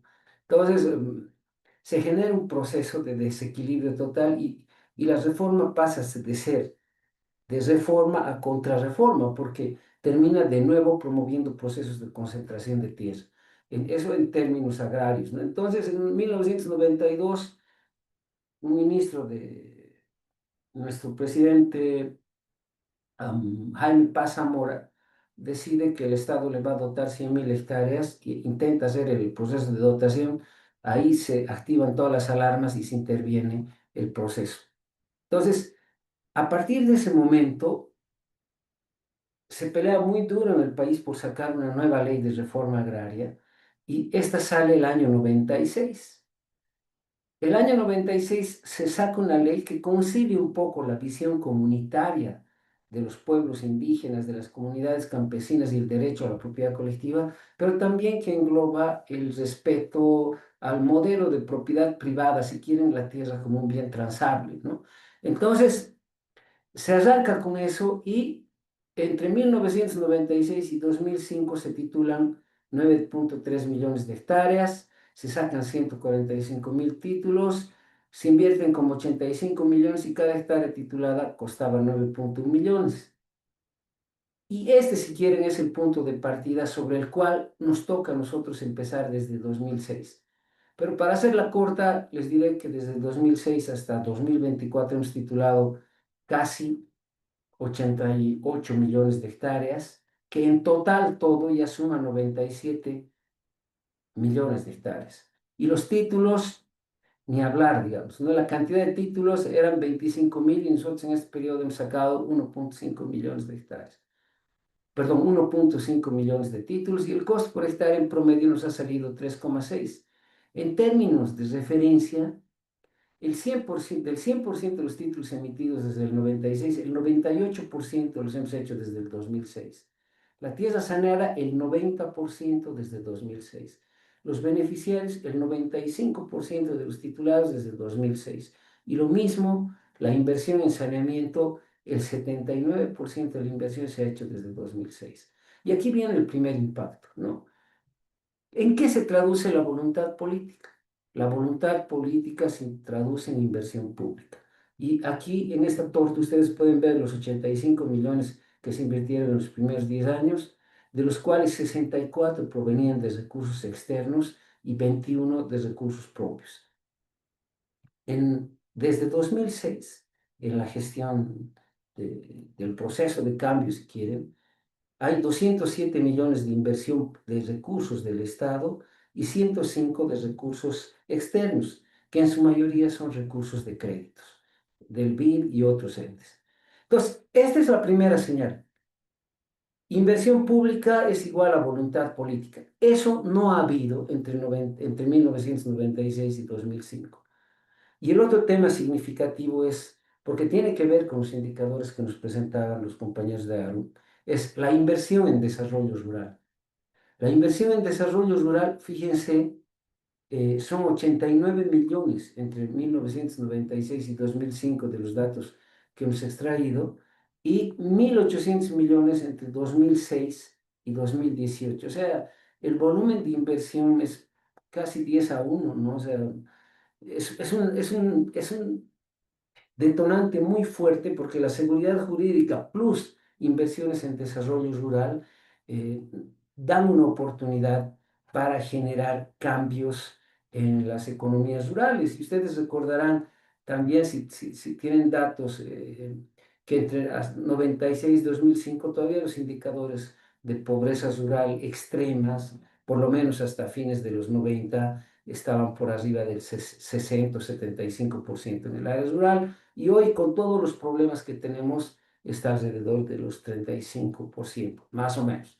Entonces, yo dejo esto y pongo esto en tela, en tela para la discusión, pero dos ideas, ¿no? Uno, el primer impacto es la voluntad política se traduce en inversión pública. Y el segundo es, desde 2006 a la fecha se ha hecho una inversión en el área rural sin precedentes. ¿Qué ha pasado con todo esto? Se ha cambiado la estructura de tenencia de la tierra, ¿no? Acá, cuando comentaba al principio la línea de base, ¿se acuerdan? En esta lámina, la estructura de la tierra estaba concentrada básicamente en dos sectores, el empresarial y el mediano, y en el caso de las mujeres, eran como propietarias de la tierra solo el 10%. Del 100% de los propietarios, 10% eran mujeres. Vuelvo a esta lámina. Entonces, ¿qué pasa? ¿Qué es un impacto de una reforma agraria? Es cambiar la estructura de tenencia de la tierra. Y en eso nosotros le hemos vuelto inclusiva, equitativa y democrática en su acceso. Ustedes pueden fijarse que acá la propiedad empresarial, por ejemplo, tiene el 16% y son más o menos hasta ahora 15.6 millones de hectáreas, ¿no? Ahí ha habido un cambio porque en papeles, en lo que encontramos el año 96, ahí estaban esos 39 o casi 40 millones de hectáreas que ellos tenían declarados. Entonces se hace una revisión y se cambia este balance, ¿no? La propiedad comunitaria existía un poco, entre la propiedad comunitaria y la pequeña propiedad, estaban esos 17 millones que se mencionan, pero ahora la propiedad comunitaria más la pequeña propiedad, los pueden ver acá, 9.7 y 17,5, eso ya es casi 27 millones de hectáreas. O sea, se ha entregado 10 millones más de hectáreas a este tipo de propiedad. Y los territorios indígenas que no existían en la vieja reforma, bueno, ahora tienen 26 millones de hectáreas, de las cuales más o menos 13 son en tierras bajas perdón, un poquito más, creo que 14, y las otras 12 están en tierras altas, ¿no? Entonces, ya tenemos una nueva estructura de tenencia de la tierra y donde las tierras fiscales, que tampoco aparecían antes, son en realidad el 29%. 4,5 son para disponibles y 23,3 no son sujetos de distribución. Estas últimas son las áreas protegidas, parques nacionales, etc. Y el otro elemento fuerte son el reconocimiento de las mujeres, que para nosotros este es un tema muy fuerte porque del 100% de los propietarios del área rural, el 45% son mujeres y el 53% son varones. Entonces, este es probablemente el salto más revolucionario y es el impacto más fuerte en términos de inclusión y equidad. El reconocimiento a los pueblos indígenas, por supuesto que también es así muy significativo, porque al final casi es una cuarta parte del país el reconocimiento a los territorios de los pueblos indígenas, pero el tema de las mujeres es así de lejos el más significativo que hayamos podido haber hecho nunca, ¿no? Entonces, estamos a un nivel en esta nueva estructura de tenencia de la tierra de un 94% de avance, que son 96,5 millones de hectáreas en total, y nos faltan 6,5 millones que hay que concluirlas hacia adelante y que son las áreas que presentan mayores conflictos. Entonces, un segundo impacto en términos de inclusión y equidad es la participación y el reconocimiento de las mujeres y una nueva estructura de tenencia de la tierra que es inclusiva y democrática en su acceso. Otro impacto fuerte que se tiene el producto del saneamiento de la tierra y de la reforma agraria es que hayamos a partir de esto consolidado un mercado de tierras saludables. Y aquí ocurre un fenómeno interesante. Vuelvo a la lámina de la estructura de tenencia de la tierra y aquí quiero mostrarles dos cosas. La propiedad empresarial y la pequeña propiedad son sujetas de compra y venta, por ponerlo en un término fácil, y esas dos suman alrededor de 15,6 más 9,7 alrededor de 25 millones de hectáreas. Esas 25 millones de hectáreas, si quieren, son tierra que está en el mercado y que hacen parte de un mercado de tierra saludable donde el Estado está jugando un rol de regulador. Y hasta el momento, desde el 2010, hemos registrado ya 78.000 transacciones por un valor de 2.160 millones de dólares, que es el valor declarado. En todo caso, no es el valor real. El valor real normalmente es el doble porque se declara menos para pagar menos impuestos, ¿no? Pero ya se han hecho transferencias y esto no hubiera ocurrido si no hubiera un sistema confiable que vaya respaldando estas transferencias. El 96% de las transferencias ocurren en las pequeñas propiedades. Y el valor de esas pequeñas propiedades es la mitad de estos 2.160 millones de dólares. Lo pueden ver en esta gráfica. Entonces, ese es un dato muy relevante porque está mostrando que hay una dinámica en estos sectores donde justamente el equipo de ARU ha ido a hacer la evaluación económica, que es la idea, ¿no? Es apoyar a los sectores del área rural que tienen menos condiciones de inserción al mercado y a la economía, y sobre ellos es donde ocurre la mayor parte de este cambio. Y un dato relevante de esta historia es que en estas 78.000 transferencias hemos verificado que los nuevos propietarios, en los nuevos propietarios, el 50% de los registros corresponden a mujeres y el 48,5% corresponden a varones. Más allá de que eso significa un empoderamiento, que es algo que queremos medir de otros modos con la gente de área en un momento posterior, esto muestra que el proceso de haberlas incluido en el saneamiento y la titulación ha surtido un efecto positivo porque ahora ellas están reclamando, están exigiendo de ser parte de estos nuevos procesos. Y por eso, en este caso, el 50% de los nuevos propietarios son mujeres, ¿no? Y los varones somos menos, tal vez por factores de migración.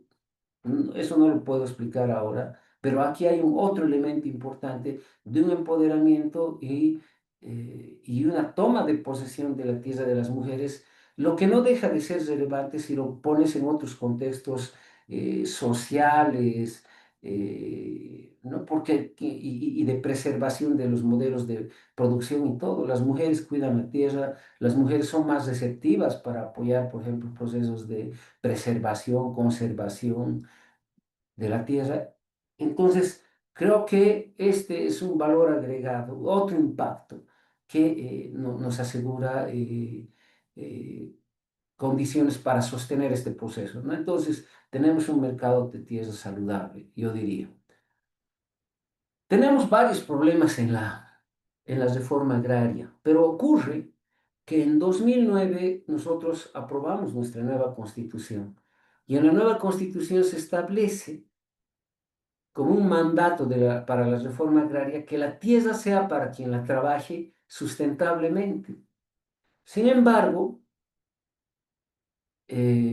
para empezar a operar, para cumplir este mandato constitucional, el INSA tiene que desarrollar algunas capacidades. Pero antes de hablarles de eso, ustedes saben que este año que ha pasado, y pueden verlo en esta gráfica, acá el 2024 tenemos un nivel de quemas que está sobre los 12 millones de hectáreas.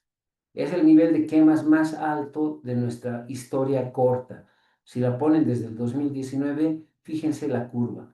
Y donde más han ocurrido los incendios han sido en tierras fiscales, en la propiedad de los pueblos indígenas y en la propiedad empresarial, en estas tres, ¿no? Entonces, estamos ahí ante un fenómeno donde tú puedes decir que en la propiedad empresarial y mediana han quemado para habilitar tierras para la producción, ya sea para el ganado extensivo o para la producción de commodities, empezando por la soya. Y que eso ha tenido un efecto de contagio probablemente hacia tierras fiscales, en el caso de tierras fiscales no disponibles, y también hacia los pueblos indígenas. Pero también en las tierras fiscales es posible que existan asentamientos ilegales que también pueden haber dado lugar a estos fenómenos. En todo caso, el efecto más grande de esto, por los datos que hemos recolectado de otras fuentes, es que la deforestación por ganadería y siembra de soya son casi 7 millones desde 1990 a 2018. Las multas por quemas, las sanciones por quemas hasta hace poco eran de 0,20 dólares por hectárea. Se ha hecho un cambio ahora para subir esto, pero bueno, de todos modos no parece ser suficiente porque si tienes que quemar, si tienes que invertir para aumentar tu producción o aumentar tu productividad, tienes dos opciones: o mejoras tu paquete tecnológico, opción A; opción B, habilitas nuevas tierras expensas del bosque. Y por la débil capacidad del Estado para controlar estas cosas, de pronto resulta ser más fácil emplear un fósforo para habilitar las hectáreas que necesitas y generas un problema ambiental que no solo afecta a los que han quemado en primera instancia, sino que afecta a todo el país y nos afecta a todos, ¿no? Entonces aquí hay un tema pendiente de política pública que tenemos que irlo pensando y ver cómo lo vamos a reestructurar. Probablemente este es el tema más urgente de todos los que hay en los problemas que enfrenta la reforma agraria, y esto porque nuestra tarea dice que tenemos que verificar que la tierra sea para quien la trabaje sustentablemente, ¿no? Las acciones urgentes, ya en las recomendaciones, digamos, hay que arreglar el marco normativo, ¿no? O sea, tenemos un marco normativo especialmente ambiental tan extenso que las responsabilidades y las competencias se diluyen, ¿no? Entonces, aquí hay que pensar en una solución de fondo. Pero esto no se hace solo porque nosotros lo queramos. Esto requiere de verdad un concurso de toda la sociedad civil, ¿no? Una cosa es cuando tú denuncias que los empresarios han quemado, por ejemplo, y vas a tomar medidas y de pronto salen todos diciendo que estás destruyendo el aparato productivo de Santa Cruz. Y te salen además con toda la fuerza de los medios que poseen, de los medios de comunicación, y poco menos que plantean de una manera muy fuerte que no se hagan procesos de control. Y esto no es algo que afirmo de manera simple, ¿no? Solo les voy a poner un par de ejemplos para que vayan viendo esto. En el año 2014, si mal no recuerdo, se aprobó una ley para la seguridad alimentaria. Y en esa ley lo que hacía el gobierno era hacer un perdonazo, si quieren, a toda la deforestación ilegal que se había hecho a cambio de que produzcan alimentos para la seguridad alimentaria y reforesten el 10% de lo que desmontaron. Y no iban a ser sujetos de sanciones o reducciones por haber hecho desmontes ilegales y que esta puede ser un causal para revertirles la propiedad de la tierra. El 2015, 2016 lograron que del gobierno otra ley para suspender la verificación de la función económica social. Es decir, que el INSA no entre a controlar si están usando la tierra sustentablemente. Y eso fue por 5 años hasta el 2020. Y hace poco, si ustedes han seguido las noticias, los diputados algunos diputados representantes de su grupo estaban pidiendo una ley para no verificar nuevamente la FES por 7 años. Entonces, ¿qué te dice eso? Que es un sector que no quiere que se le controle. Seguramente hay buenos empresarios, por supuesto, pero yo creo que este es un tema donde todos los actores de nuevo tenemos que participar, porque puede haber toda la necesidad de desarrollo económico, toda la necesidad de aumentar los ingresos del país y las exportaciones por alimentos, pero no podemos hacerlo de una manera tan expedita y tan falta de control, sacrificando el medio ambiente, nuestro presente, con los efectos del cambio climático y peor el futuro de los que vienen, ¿no? Entonces, este es un tema complejo y es algo que lo pongo también en la mesa porque lo que ARU está trabajando y nos ha mostrado de los impactos, también podríamos decir que hay un impacto en este sentido negativo porque hay un crecimiento obviamente no afecta al sector que ha hecho eh, que se ha trabajado en el análisis, o lo afecta muy poco, pero hay un impacto ambiental negativo en general en lo macro. Y no hay que olvidarse que este sector agroindustrial es también un importante, eh, ocupa una parte importante de las exportaciones del país, ¿no? Creo que son el 11 o 15%. Entonces, no es poco el aporte que se hace. Lo que hay que ver es cómo hacemos este aporte sin sacrificar al medio ambiente y a las generaciones que vienen. Entonces, para concluir, ¿saben? Y esto es bien interesante. En 1953, cuando se hizo la reforma agraria, había dos cosas como objetivos grandes. Uno era abolir el pongueaje, eliminar el trabajo servidumbral, redistribuir la tierra de los hacendados, especialmente de Occidente, a los campesinos e indígenas, y también generar un polo productivo, agroindustrial en el Oriente. Esos fueron los grandes objetivos de la reforma agraria del 53. Lo que puedo decir es que al presente, en 2025, estamos consolidando esos grandes objetivos que se plantearon. Es decir, si esta es una política pública, es una política pública que tiene 72 años de vigencia, donde más allá del tipo de gobierno que hayas tenido, no has cambiado mucho las orientaciones. Tenemos ahora sí, por fin, una estructura de tenencia de la tierra inclusiva con todos los actores, todos regularizados, georreferenciados, listo y bien armado y todos con acceso, las mujeres reconocidas, los pueblos indígenas también, pero también hemos apoyado desde el otro lado a consolidarles algunos millones de hectáreas, decenas de millones de hectáreas a los empresarios y se ha constituido este polo agroproductivo con los impactos ambientales que todos conocemos. El otro fenómeno grande, importante, es este de que hemos construido un modelo dual de la propiedad de la tierra, ¿no? La versión de mercado, que la tierra está en movimiento, lo que les contaba que registramos en el catastro, y la otra visión de la tierra como un territorio, como un espacio de vida, como un espacio vital, indivisible, innegociable, intransferible para los pueblos indígenas y las comunidades, donde nos plantea también un diferente rol para el Estado, ¿no? El otro fenómeno grande es que tenemos dos realidades rurales diferenciadas. El occidente, que básicamente son los minifundios, y el oriente, con las grandes propiedades agroindustriales. Todo esto que se ha construido entonces define nuestros roles del futuro. Tenemos que ser reguladores del mercado de tierras y en la visión del territorio como un espacio vital, tenemos que apoyar a la gestión sustentable de las tierras comunitarias, de las tierras fiscales, de los territorios de los pueblos indígenas.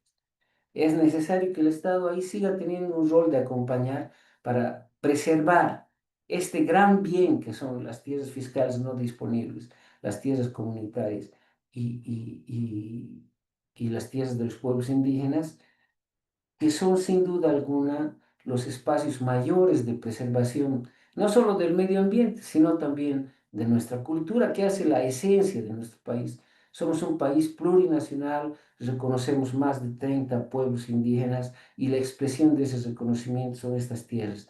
Y el que en ellas se reproduzcan sus modos de vida, y parte de esos modos de vida son la preservación de la madre tierra. En ese sentido, yo también digo que vamos a tener que construir políticas diferenciadas del desarrollo rural para el occidente y el oriente, porque una cosa es trabajar en un escenario de minifundios, donde además ya se ha hecho una fuerte inversión del Estado en desarrollar servicios, caminos, proyectos productivos, asistencia técnica, que han contribuido junto a la seguridad jurídica a seguramente generar estos indicadores que nos ha presentado ARU, ¿no? Y el nuevo ciclo que se viene, porque una reforma que se detiene, una reforma que se estanca, es una reforma que se muere, es entrar a este desafío de lo que podríamos llamar el momento agroambiental de la reforma, ¿no? Que controle y promueva el uso sustentable de la tierra, que alcance consensos sociales con todos los actores. Y por eso también mencionaba mucho lo de la nueva estructura de tenencia de la tierra, porque aquí, sin duda alguna, lo que tenemos es un espacio donde se han reconocido a todos los actores del área rural. Y nosotros consideramos que no puede haber desarrollo rural sustentable si no están con todos los actores. Si excluyes un actor, ese acuerdo no va a ser sostenible. Necesitamos encontrar acuerdos que en el tiempo se mantengan para proteger la naturaleza y enfrentar el cambio climático. Finalmente, tenemos que implementar políticas y normativas de desarrollo rural con sostenibilidad ambiental y además con roles institucionales claros para las instituciones del Estado que intervienen a fin de asegurar que este proceso de control, de acompañamiento al uso sustentable de la tierra sea efectivo. Creo que con esos puntos, digamos, planteo complemento, si quieren, lo que el equipo de ARU, los investigadores han trabajado con nosotros.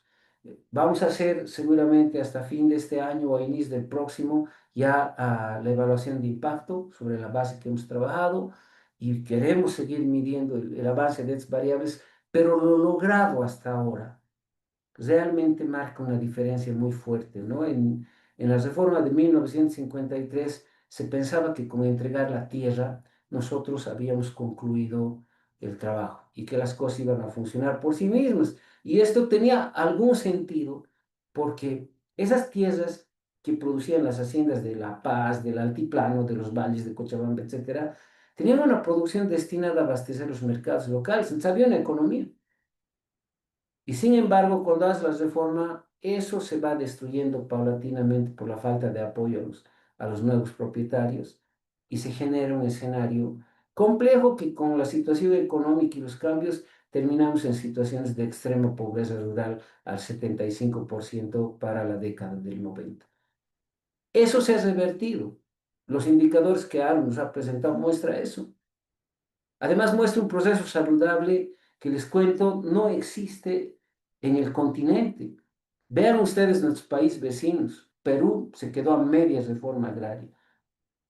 Colombia sigue con problemas. Centroamérica, ni hablar. Ecuador apenas ha podido realizar una especie de catastro sin sacar los títulos, o sea, sin entrar a la definición de los derechos de propiedad. El caso de Bolivia es un caso atípico, es un caso de una reforma que se ha hecho, entre comillas, en paz, pero que es producto fundamentalmente de la voluntad política y del respaldo popular que se ha dado desde 2006 hasta la fecha al gobierno, pero especialmente a este proceso. Entonces, lo que quiero decir para cerrar esta parte simplemente es que nosotros hemos trabajado para la gente del campo, para la gente del área rural, para que tengan el acceso a la tierra y que creemos que los cambios que hemos hecho hasta aquí, o los que se ha apoyado como gestión de gobierno y como INRA, son pues estructurales y en muchos casos irreversibles en lo que hace al derecho de propiedad ya, y lo que va a tocar sostener más allá de la reforma, y antes aclaro un detallito aquí. Una reforma agraria es un proceso de la redistribución de un bien, la tierra, que se concentra en pocas manos hacia aquellos que no la tienen. En ese sentido, claro, has hecho la reforma. Lo es, costoso es hacer la reforma, ¿ya? Pero más costoso es sostener la reforma. Y poder sostener el proceso es el desafío para seguir manteniendo caminos de desarrollo económico inclusivos para los sectores menos favorecidos del área rural, que además están concentrados en el occidente del país fundamentalmente.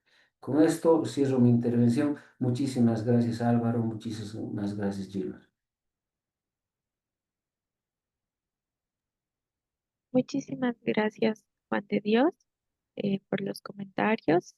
Eh, no sé si alguien de los participantes aquí en el Zoom o en la transmisión en vivo en Facebook tienen alguna pregunta.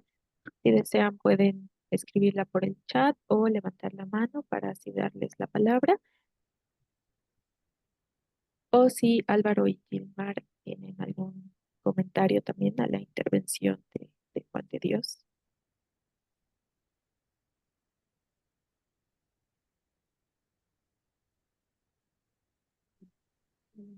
Bueno, tal vez en lo que escriben algunas consultas, simplemente, ¿no?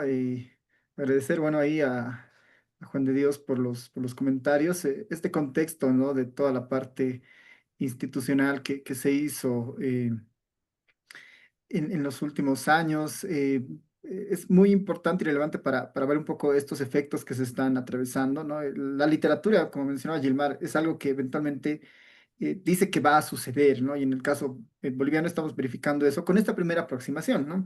Y ahí un poco ponderar el esfuerzo del INRA que hizo justamente este primer esfuerzo para levantar esta línea base, que justamente nos dan los insumos para generar investigaciones de este estilo y eventualmente igual, como se mencionaba en las recomendaciones, estudios posteriores van a permitir justamente profundizar los hallazgos, abrir el abanico de posibilidades respecto a otros indicadores que pueden estar surgiendo efecto y evaluar también, ¿no? Porque si bien es cierto, esta es una aproximación basada en este periodo, es probable que estos efectos tal vez se diluyen en el tiempo, pero empiezan a aparecer otros, ¿no? Entonces, hay una agenda de investigación muy interesante en este ámbito.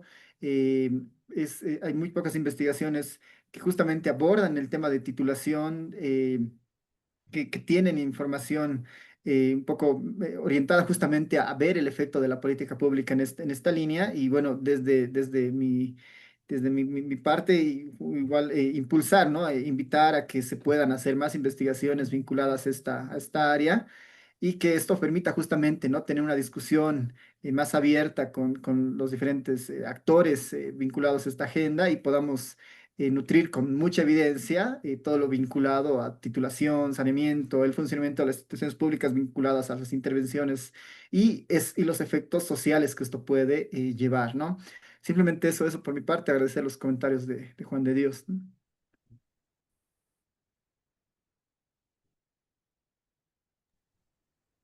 Gracias, Álvaro. Tenemos una pregunta en la transmisión en vivo en Facebook. Munay Sumac primero manda saludos y felicita al doctor Fernández por su comentario. Eh, Él pregunta cómo enfrentar la tierra ociosa o mal utilizada.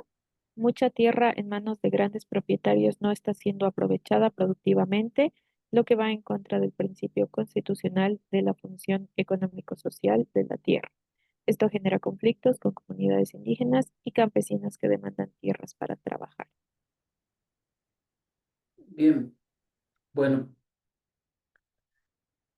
yo creo que, ¿saben? Una que hemos avanzado tanto en definir los derechos de la propiedad de todo el mundo, o sea, que En Bolivia, el 96% de la tierra ya tengo un derecho de propiedad definido, te marca una línea para emprender cualquier proceso de desarrollo, cualquier sistema de control, sistemas de monitoreo, lo que uno quiera en términos de implementar política pública.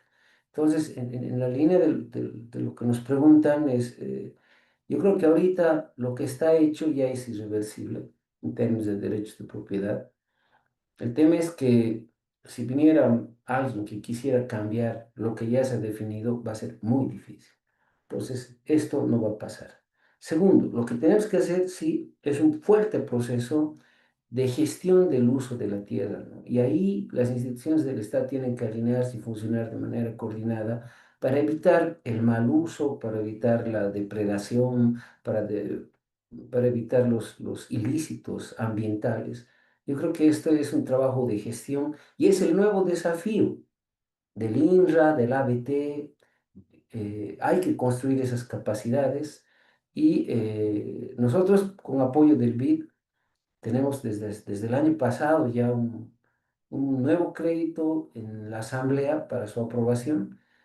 Y bueno, este proyecto, este programa ya contempla desarrollar estas capacidades, ¿no? Entonces, de verdad tenemos que avanzar hacia el tema de controlar y hacer una gestión eficiente y monitoreo de qué está pasando en las tierras productivas y en los bosques y en las tierras fiscales, ¿no? Entonces, va por ahí, hay un rol del Estado muy fuerte, pero el otro rol que es determinante es el, el que la sociedad civil, los actores de la sociedad civil, puedan participar y generar las presiones necesarias para que logremos agendar en la política pública los acuerdos que se necesitan para sostener, para generar un desarrollo agropecuario rural con sustentabilidad. Y yo creo que ese es el nuevo desafío y a la gente que está en el Facebook y a los chicos de ARU y a los que están aquí en el foro de Zoom, pues esta es nuestra nueva tarea.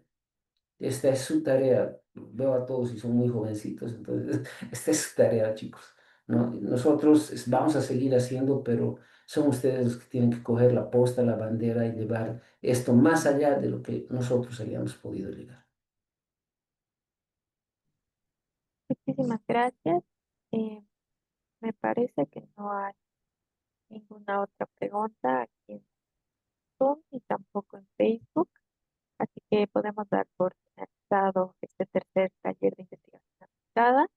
Eh, a nombre de Natalia Pérez, directora ejecutiva de Fundación ARU, quiero agradecer a todos por acompañarnos esta noche. Eh, este espacio muestra una vez más el valor que tiene generar puentes entre la investigación y el debate, ¿no? Tanto Fundación ARU como el ISEC están comprometidos para que estos encuentros sigan fortaleciendo el análisis, tanto técnico y para nutrir la formulación de políticas públicas. Nuevamente les agradezco muchísimo la presencia a todos, eh, sobre todo a los expositores, y a Juan de Dios, Carista, por su tiempo, por compartir sus puntos de vista, sus reflexiones. Eh, Les invitamos a seguir siendo parte de los próximos días que buscan mantener vivo este espíritu de intercambio y construcción colectiva. Eh, Les deseo a todos muy buenas noches. Nuevamente muchas gracias. Nos vemos el próximo mes con un nuevo día. Muy buenas noches y Gracias. muchísimas Buenas gracias. noches. Un saludo, Vale. un saludo. Chao.